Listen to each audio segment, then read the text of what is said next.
अखिलाण्डकोटिब्रह्माण्डनायिके श्रीवेङ्कटनायिके श्रीमति पद्मावती जय विजयी भव श्रीशैलानन्दसूरे सधवमुपवने चोरलीलाम् चरन्ति चाम्पेये तेन बद्धास्तपतिमपरयत्तस्य कान्त्या सतीया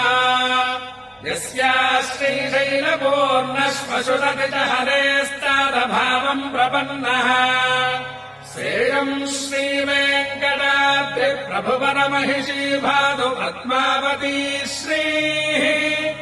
खर्वे भवदति गर्वे कृतगुरुमेर्वे शगिरिमुखोर्वे धरकुरदर्वे कररहितोर्वे धरजिघरोर्वे फणिपति गुर्वेश्वर कृतनामानुजमुनिनामाङ्कित बहुभूमा